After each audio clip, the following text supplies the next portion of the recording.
काल की एक सत्य घटना आपको आज बता रहे हैं। शायद कभी बताई हो, शायद एक आध बार तो हमने बताई है, लेकिन पुनः बता रहे हैं आपको वाणी कैसे सत्य होती संतों की। शुरू में जब हमारे ऊपर बालाजी की कृपा हुई, अवस्था हमारी रही होगी 12-13 साल, और 14-15 साल की अवस्था से हम हर शनिवार को जो है बागेश्वर धाम के नीचे में जहां निवास बना है उस भवन में झोपड़ी में बैठते थे। झोपड़ी थी हमारी, 7 साल तक हमने झोपड़ी में रहकर दरबार लगाया। जो पुराने लोग हैं वो बहु प्रकार से परिचित हैं। यही कोई दरबार की दूसरी साल की बात है।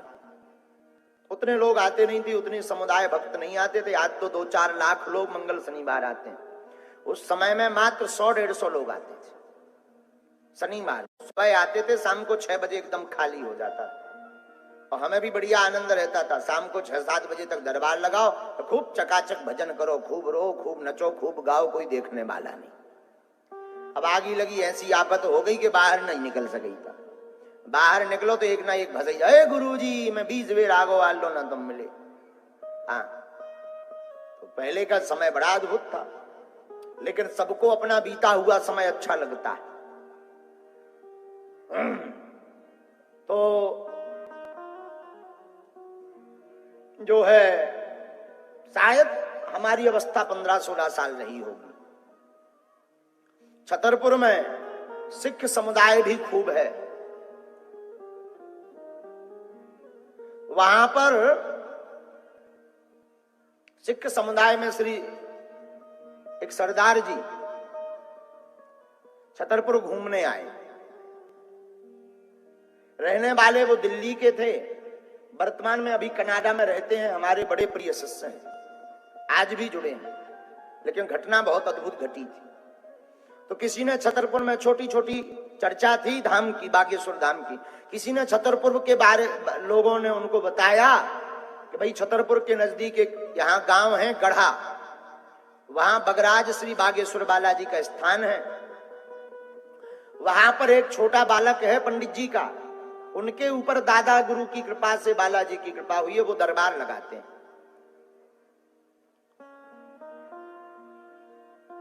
तो वह सरदार जी दरबार में आए, बोले हम भी जाएंगे, देखेंगे आखिर क्या मसला है, क्या मामला है। बोले भाई 100-150-200 लोग जाते हैं हर शनिवार मंगलवार, सुना है कि वो बताते हैं और जो कह देते वो हो जाता। ये हमारी कोई महिमा के लिए हम कथा नहीं बता रहे, हम आपको पूज्यपाद श्री सन्यासी बाबा की वार्ता बता रहे हैं। तो वो सरदार जी जो है धाम पर आए,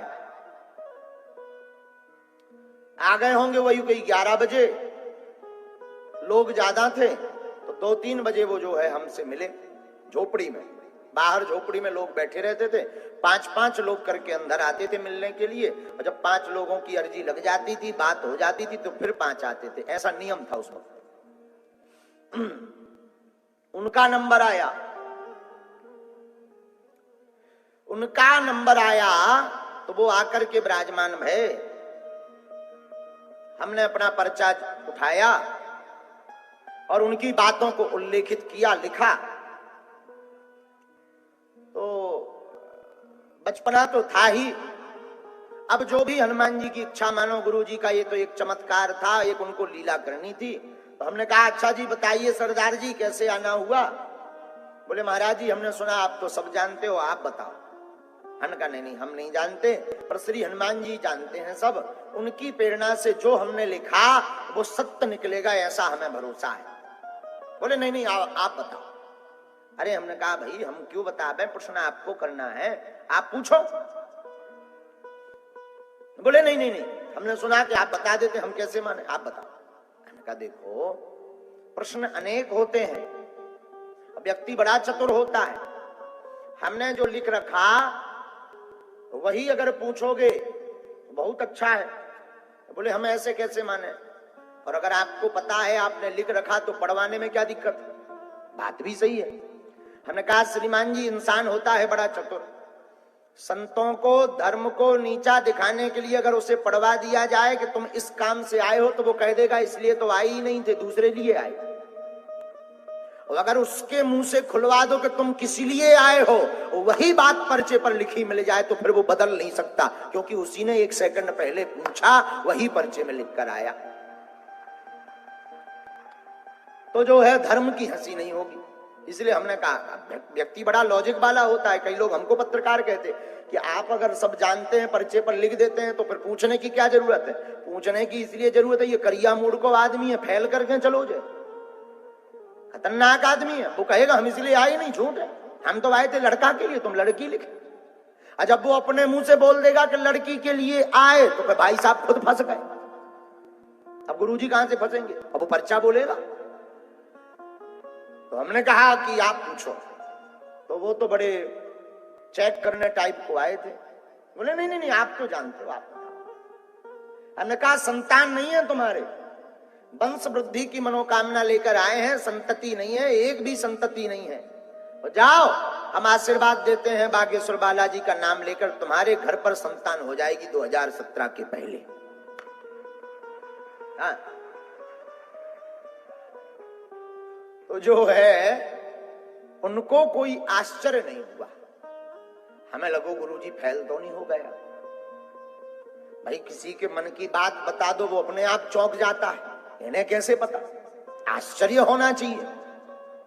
हम तो रोज का ही हमारा लीला, बालाजी की लीला थी रोज की, कि जो भी आता था हम बता देते, वो हो गुरुजी वाह वाह वाह, जयकारा लगाने लगता, कोई आंखों में आंसू भर आते कि कितना सटीक बता दिया, कितना सत्य बता दिया। लेकिन उनको कोई आश्चर्य नहीं हुआ। हमने पर्चा देती हुए कहा इसे पकड़ो। बोले महाराज जी लिखा तो बहुत सही है, लेकिन आपने कहा कि संतान हो जाएगी, वो डेट दे दी, ये गलत। हमने कहा क्यों? बोले महाराज अभी कुछ दिन पूर्व ही हम अपनी धर्मपत्नी के गर्भाशय का ऑपरेशन करवा चुके हैं, बच्चे ही दानी नहीं है तो संतान क्या खाक हो जाएगी? तुम नहीं जानते ठन गोपाला, ऐसे ही बोला। तुम नहीं जानते ठन गोपाला, हमें तो पसीना आ गो। अब पसीना इसलिए आ गो कि 150 आदमी बाहर बैठो, बढ़िया टैया भैया, बढ़िया पगड़ी बांध कर सरदार जी कह रहे तुम नहीं जानते ठन गोपाला। जब तुम इतना जानते तो ये नहीं देख सकते कि गर्भाशय नहीं है, और जब गर्भाशय ही नहीं है तो संतान क्या खाक होगी? बात में दम था। हम अपने भाई में सिग्नल मिलाइए कि तुमने इतना बता दो, जो कहीं नहीं बतावा। हम अपने गुरुजी से भीतर ही, चूंकि सामने तो प्रदर्शित नहीं किया, लेकिन भीतर ही भीतर लड़िए कि लोग कटवा दे ना। अब तुम्हें संतुष्टि हो गई? तुमने भाई इतना लिखवाया, बता देते कि इनके गर्भाशय नहीं है, क्या बिगड़ जाता? बा कट गई ना, अब दरबार फेल होगा तमाम। ऐसे हम भीतर ही भीतर लड़े अपने गुरुजी से, सन्यासी बाबा से। अच्छा, हद की बात यह कि उसमें वाईफाई में कोई सिग्नल नहीं, मतलब ना हुंकाए ना हाँ ना चौकाए कि यार बेटा बता नहीं पाया। तो हम बात बना लें कि भाई हमसे ये गलती तो हो गई गुरुजी, हम ज्यादा सिग्नल नहीं मिला पाए, हाथ जोड़ लेंगे। कौन सा हमने बाप के बैलवा छोड़े, हाथ जोड़ लेंगे भाई ये गलती तो हो गई। लेकिन भाई साहब चुप, कोई सिग्नल नहीं। अब और दिमाग खराब हमने कही तुम बोल नहीं रहा जी, चुप नहीं हो रहा। सरदार जी चुप ना हो, मैं जी बोले ना। अब वो तो सीधा बोले तुम नहीं जानते ठन गोपाला। और जिसके साथ रिश्तेदार के साथ आए थे वो उनसे बोले वाह कहां लेवा के आ गए। ये थोड़ी मोड़ी मन की बातें मर जान लेते हैं, बाकी ये ठन गोपाला है, लड़का है, लड़कपन है। महाराज ऐसे बुद्धू न बनाओ, यही बोलो। कहा दो गई यार भैया। भीतर से हमें जो है हुंकार सी भरी 2-5 मिनट तो हम सुनते रहे। तब तक हमने पुनः सन्यासी बाबा दादा गुरुजी का स्मरण किया कि अब हे सन्यासी बाबा, अब नाक ना कटे पीठ की, वरना हम दरबार पे अब आज के बाद नहीं बैठेंगे, हमारा प्रण है। और इतना कह के हमें आंखों में जो है डबडबा गई हमारी आंखें, और आंखों में रोष भर गया। और सामने एक हमारे जो है चौकी रखी हुई थी, चौकी मतलब सारण, हमने उस पर हाथ ठोक कर कहा कि जाओ, कह दिया तो कह दिया, मिथ्या नहीं होगा। कह दिया हाँ, मिथ्या नहीं होगा, जाओ। उस आदमी को कोई फर्क ही नहीं पड़ा, ना धन्यवाद ना थैंक यू, इतना और कोई हो तो डर जाए। जिस हिसाब से हमने बोला था ठोक कर, अगल बगल के जो सेवादार हते उन्हें तो पसीना छूट गए, लेकिन सरदार जी को कोई असर नहीं। वो तो ज्यों के त्यों अपनी जो है दाढ़ी उन्होंने 2-3 बार ऐसी करी, बोले ठीक है चलेगा। हमें तो जो है 1.5-2 महीना वही बात दिल में चोट बार बार करे कि गुरुजी फेल हो गए। अब 2-4-6-10 दिन बाद तो कछु नहीं, 20 दिन तक तो गुरुजी हमारे बोले ही नहीं सन्यासी बाबा। 20 दिन बाद जब बोले तो हम खूब लड़े गुरुजी से। हमने कहा तुम इतना बता सकते थे, ये और बता देते कि गर्भाशय नहीं है। हमने 2017 डेट दे दी। वो जो है सबके सामने, अब गांव भर में, अब पहले तो बहुत छोटा दरबार लगता था गांव में, पूरे गांव में हल्ला होगा कि एक दिल्ली के एक आए थे तो वो जो है महाराज को फेल कर गए। हम कर लो अब और बढ़िया रहा। लेकिन वाह, संत की वाणी, पूज्यपाद श्री सन्यासी बाबा की वाणी आज तक मिथ्या नहीं हुई। 2017 के प्रारंभ में एक अद्भुत लीला भई।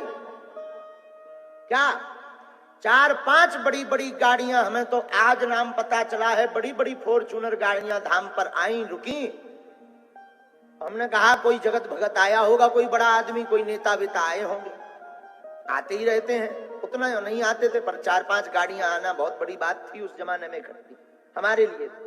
हमने कहा कोई नेता वेता आए होंगे, लेकिन ये क्या, वही सरदार जी हाथ में फूल माला लिए हुए, अगरबत्ती लिए हुए दौड़े दौड़े आए और दंडवत भर करके पूरे धाम की परिक्रमा की। और सामने पुनः कमरा बन गया था ये, तो कमरे में हम भीतर बैठे थे। बोले गुरुजी पहचाना? हम तो सच में भूल गए थे। हमने कहा हमने नहीं पहचाना श्रीमान, माफ करना। बोले गुरुजी हम वही हैं जिनका आपने पर्चा बनाया था। और फबक फबक करके रोने लगे। कम से कम 7 मिनट रोकर दंडवत भरी उन्होंने, 7 मिनट रोए। हमने कहा भाई चुप तो हो जाओ, बात तो बताओ। बोले आपने कहा था संतति होगी। महाराज हम डॉक्टर हैरान है, हमारी धर्मपत्नी गर्भवती है।